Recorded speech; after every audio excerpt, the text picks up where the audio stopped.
welcome to our channel इन्फोसेर ओडिशा देखंतु जो माने पोस्ट मैट्रिक स्कॉलरशिप आवेदन करथिले एकेडमिक ईयर 2025-26 शिक्षा वर्ष रे एपर्यंत स्कॉलरशिप अमाउंट एपर्यंत क्रेडिट होइनी तांको अकाउंट को सेमानकर स्टेटस रे एक बिग चेंजेस अथवा बड़ परिवर्तन घटिची देखंतु आपणकर स्टेटस रे रिसेंट डेट जोटा लास्ट वीक ऑफ जून माने 27 जून रे आपणकर स्टेटस रे sanction by approve authority payment processed show होची ता बाद आपणकर आउ गोटे स्टेटस मध्य 22 जून रे स्टेटस चेंजेस हेची कोन रहिची लेटेस्ट न्यूज केबे सुधा आपनकु ए स्कॉलरशिप पेमेंट टी क्रेडिट रहइबो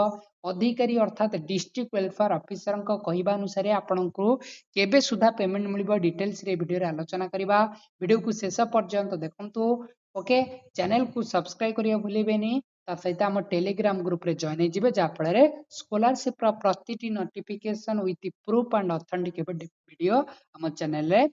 सर्वप्रथम अपलोड हो जाउछि देखंतु पोस्ट मैट्रिक स्कॉलरशिप समस्त डाउट थिला जे हमर पेमेंट केबे आसीबो स्टेटस रे चेंजेस होनी देखंतु रिसेंट डेट जो मानकर ऑलरेडी फर्स्ट फेज स्कॉलरशिप पाई सारिलेनी अथवा पार्शियल पेमेंट स्टेटस शो होउछि सेमानकर पेमेंट प्रोसेसड एबे शो होउछि अथवा जो माने ऑलरेडी स्टेट शेयर अथवा स्टेट गवर्नमेंट तरफ रु जो माने स्टेट शेयर पाई गलेनी सेमानंकु सेंट्रल शेयर मिलिबा पई सेमानकर स्टेटस टी अपग्रेडेड हो जाइछि अथवा पेमेंट प्रोसेसड शो होउछि ओ सैंक्शन बाय अप्रूव अथॉरिटी मध्य शो होउछि जहाँ आमे मध्य आगुरु कहबा अनुसार आपणकर लास्ट वीक ऑफ जून अथवा 25 तारिख परे आपणकर स्टेटस रे परिवर्तन घटिबो ताहा मध्य आपणकर स्टेटस रे मध्य परिवर्तन घटिछि अथवा जो माने आदौ फास्ट फेज स्कॉलरशिप पाई नाहंती सेमानकर मध्य recent sanction by approve authority status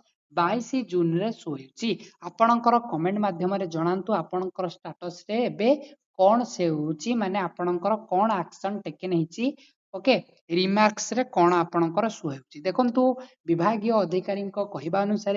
आपणकर स्टेटस एबे अपग्रेडेड हेउछि माने आपणकर टोटली स्टेटस जते बेले आपणकर जानिथिबे जे सैंक्शन बाय अप्रूव अथॉरिटी माने आपणकर डिपार्टमेंट लेवल रो समस्त वेरिफिकेशन कंप्लीट हेबारे लागिछि जते बेले फाइनल आपणकर डिपार्टमेंट लेवल रो वेरिफिकेशन कंप्लीट हेबो नेक्स्ट आपणकर कोन पेमेंट प्रोसेसड स्टेटस होइबो एई भली आपणकर पेमेंट प्रोसेसड स्टेटस होइबो पेमेंट प्रोसेसड स्टेटस शो हेबार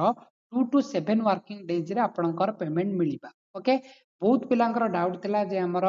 लॉन्ग टर्म धरी आपण माने स्टेटस रे पेमेंट प्रोसेसड शो हेउची ओके तांकर कहिबा अनुसार जदि आपणकर पेमेंट प्रोसेसड लॉन्ग टर्म धरी शो हेउची देन आपण वेट करंतु आपणकर बहुत शीघ्र स्कॉलरशिप रिलीज करिबारे एबे गवर्नमेंट त्वरान्वित बेगरे रैपिड भाबरे आपणकर स्कॉलरशिप वेरिफिकेशन स्टार्टेड होई गलानी जहा आपण जानुथिबे लास्ट वीक ऑफ जून रे आपणकर स्टेटस रे परिवर्तन घटिची ओ एबे सुधा आपणकर डिस्बर्समेंट इन्फॉर्मेशन आपण जेतेबेले देखिबे एप्लीकेशन लिस्ट रे एई भली ओके आपणकर स्टेटस रे डिस्बर्समेंट इन्फॉर्मेशन देखिबे देन आपणकर application type new okay renew बलांकर मध्य स्टेटस चेंजेस हो जाइछि और न्यू पिलांकर मध्य अप्लाई डेट थिला तांकर आगुरु किंतु तांकर पेंडिंग फॉर डिस्बर्समेंट शो हेउछि 22 जून 2026 रे ओके तांकर एक्शन मध्य टेकन हो जाइछि ऑलरेडी ओके देखंतु जो मानकर स्टेटस रे बे परिवर्तन घटिछि केबे सुधा आपनको पेमेंट मिलिबो ना आपण जेहेतु वेरिफिकेशन ऑलरेडी कंप्लीट हेबार लागिछि डिपार्टमेंट लेवल रो अधिकारी को कहबा अनुसार आपनको खूब शीघ्र अथवा एई लास्ट वीक ऑफ जून अथवा जदि आपणकर लास्ट वीक ऑफ जून रे वेरिफिकेशन प्रोसेस ऑलरेडी कंप्लीट हो जाउछि नेक्स्ट आपणको जुलाई फर्स्ट भितर आपणको सेकंड फेज स्कॉलरशिप मिलि जिवो ओके डाउट क्लियर हला देन आपणकर जदि पेमेंट प्रोसेस एई भलिया जानिथिबे जे आपणकर ऑलरेडी 6 जून रे स्टेटस चेंजेस हेतिला आगुरु ता बाद आपणकर एई भलिया रिमार्क्स रे लेखा जाइथिला जे एप्लीकेशन रिमूव्ड हो जाइछि ओके फ्रॉम सैंक्शन ऑर्डर काहे कि सैंक्शन ऑर्डर रिमूव होला जदि आपणकर बैंक अकाउंट किंबा डिबिट रे कोनोसी प्रॉब्लम थाए देन आपणकर अकाउंट को रिमूव करा जाई थाए देन आपणकर वेरिफिकेशन अथवा रीअप्लाई अथवा करेक्शन करला परे नेक्स्ट आपणकर स्कॉलरशिप प्रोविजनली टैब को अप्रूव देला पई स्कॉलरशिप टी टंकाटी आपनको मिलि थाए देखंतु मैक्सिमम पिलांकर एबे ऑर्डर जनरेट होछि देखंतु पेमेंट प्रोसेसड शो हेबार ऑर्डर जनरेट शो एबा माने होची आपणकर ऑलरेडी फाइनेंस डिपार्टमेंट रो अप्रूव हे गलेनी खाली आपणकर पेमेंट क्रेडिट हबार लागिची आपण जदी बैंक माने रीच लिमिट जोटा बहुत सारा प्रॉब्लम थिला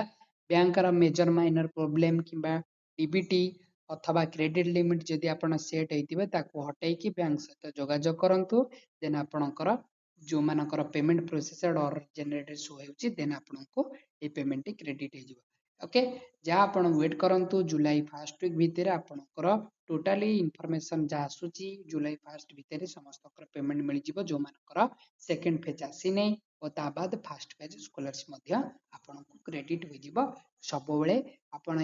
आपणकर हक एटा आपण सियोर स्कॉलरशिप पाइबे ता बाद आपण ईमेल करंतु डिपार्टमेंट को आपणकर ईमेल आईडी मध्य हमें